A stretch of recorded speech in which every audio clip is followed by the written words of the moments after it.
Hello Aries, and welcome to your reading. Welcome to your This Was Meant to Find You reading.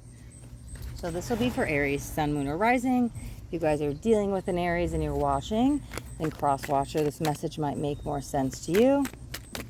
Also, these are timeless readings, so I do trust that you'll find this message just when you're supposed to. Okay, let me grab a couple more cards.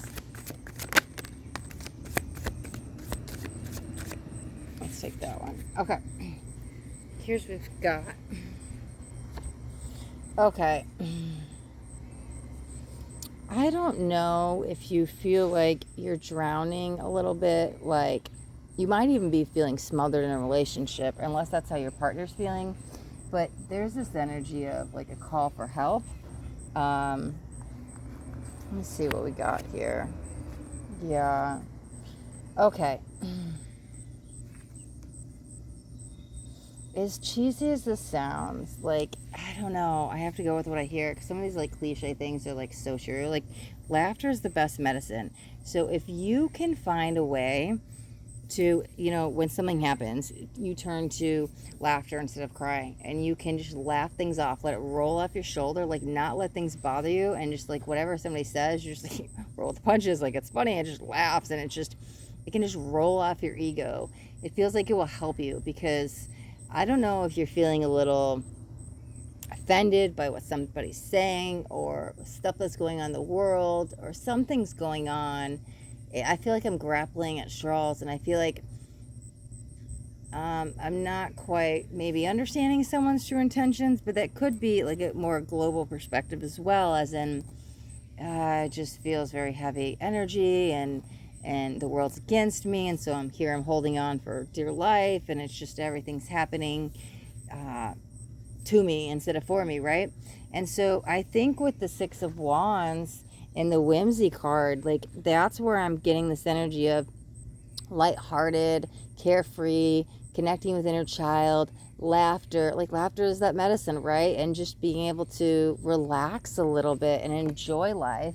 And it doesn't have to be this whole me against him against me, like pit people against each other. It doesn't need to be competitive. It doesn't need to be like everything's unfair. And just being able to really live this life of carefree existence and living in present moment and enjoying the life no matter what happens, and just rolling with the punches. It just feels like I need to let my spirit be free, because my ego is kind of smothering it, meaning that it's coming in with all of this control and not understanding and judging and all of this, maybe even resentment and all of these energies of anger, even a little bit, but just things that are happening against you as your viewpoint.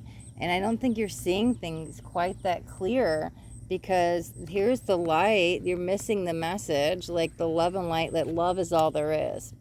And then when you can see past that illusion and knowing that, like, that's the answer, right? Because we do have two sides of us, right? So we do have the ego and the soul. And, like, sometimes the ego or the shadow covers up that love so much that it's hard to see the hope, the faith, the love, and all that stuff. And so I feel for you, if we can just turn to laughter, turn to smiling, turn to positivity, ignite that carefree energy, ignite that inner child, like what that child wants. Because this is like, yeah, you feel the world's turned their back on you, and could be going through some depression. You could be going through discontent. You could even have some apathy with this Four of Cups here. But let's grab some clarifiers. Let's start with the Four of Cups, because I'm bored, I'm apathetic, I'm not realizing things for my highest and best. Okay. So activities could be really good to get you out of any boredom states. And, like, hey, what would my inner child want to do? Like, what did I like as a kid? Did I like going on roller coasters? Did I like ziplining? Did I like going to a water park? And it doesn't all have to be, like, all adventurous. I'm not saying you have to go do something adrenaline. But, like, just what's going to make you laugh? Like, maybe it's seeing a comedy movie. But let's go to the Page of Wands. Yep, there's the Four of Pentacles. And that's going to build a sense of, security, safety, stability, energy, just by, like, it's going to get the energies moving, Eight of Wands, but just by connecting with that laughter energy. You might have some stuck, stagnant energy, like trapped in your meridians or chakras or in your cells and stuff, and it's like old traumas are still in your cells, right? And so you're playing out like old traumas in your daily life because it's still stored in the cells and it hasn't been processed, it hasn't been healed, it hasn't been released. And so how we can get ourselves back stable, secure, and safe again is by just letting go, surrendering, releasing control, like literally laughter. Like you need to have some fun again. Let's go to the Seven of Swords. There it is, Knight of Cups. And that's what we're proposing. That's the offer. Are you going to take it, right? Take it or leave it. That's what it kind of feels like. But again, when the universe offers you something, what is your response? Because sometimes the universe like gives us stuff and we don't even notice it. The Four of Cups, we like shove it away and we don't like accept it, and we're like, oh, that's not what I wanted, that's not what I needed, and we like we don't even realize the universe is like handing us something, and that's where the ego takes over. We're not seeing it from the soul's perspective. Let's get the Two of Wands though too. Yeah, Nine of Swords, because you're trapped, right? So the universe is constantly giving us messages, signs, and symbols and stuff, and we just don't see it. And so sometimes the fear takes over. You know, the Nine of Swords, and it can keep us up at night, and we're overthinking stuff that in replaying conversations and just all the worry and anxiety we're taking on. But again, that aligns with the ego and not you. And so the universe is saying, here's your opportunity to step into the light and release the ego. Are you going to take it? Here's my hand. Like, I'm offering you this opportunity to connect back with your innocence and your soul's energy. Like, are you going to take it? Yeah, because you might feel a little defensive there. Wow, interesting. 2 9s. Let's clarify the 6 of Wands. There we go. Wow, this was on the bottom of the deck earlier. Remember, I peeked at it? That's so interesting because things need to move. Things cannot be stuck and stagnant all the time. Things definitely, we need the energy flowing. And it might even be just like getting up and exercising, like getting your body, like all that stuck energy that's trapped in the cells and stuff.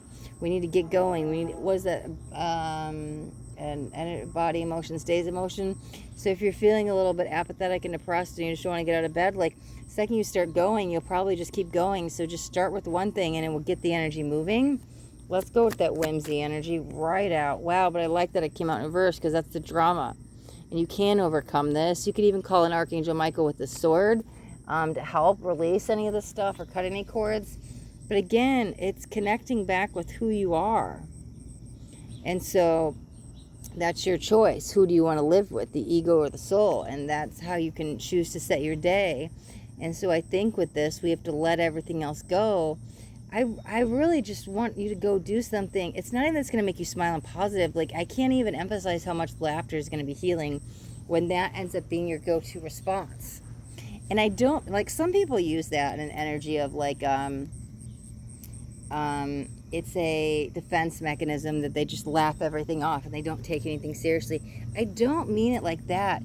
I mean when you just don't have to let that get you to that reaction level. That somebody could say something that would normally piss you the F off, but they could say it now and you could just laugh and just be like, nope, that doesn't bother me anymore. Like, I'm so good in my energy. Like, you can say what you want, but I'm not going to give you a piece of my energy anymore. I'm not going to lower my vibration for me. You can do whatever, and I can choose to smile and laugh. Like, we don't come from that reactive mind. That's what I mean. Like, the laughter is going to be so good when you're just like, it brushes right off of you. So again, I think staying busy, finding stuff to do, getting the body moving, connecting with the inner child, all this will help build that laughter. So that becomes your response, because you're just constantly in that flow of joy. And so if we're constantly doing things that excite us, we're constantly vibrating at laughter and joy and happiness. So it'll be easier to turn to laughter when those people say stuff and things come up. You can just brush it off. At the same time, while we're retraining the mind and the body to get there, remember, in those reactions, it can be ego or soul, and that choice is yours, right? So we can let go a little bit of that control because it's coming through the ego. So to let the light come in and shine down upon you, because you are the light, right? And you are the love. Okay, Aries? All right. It's a good place to wrap up your reading. So if you got anything out of this video, do me a favor and hit that thumbs up button. This way I know you got something that resonated. If you guys haven't yet subscribed to my channel, make sure you hit that subscribe button, and there's a bell too. I want you to hit the bell and turn on all notifications because I do daily videos. And I don't want you guys to miss out on any upcoming messages. That next message just might be the message that you need to hear today.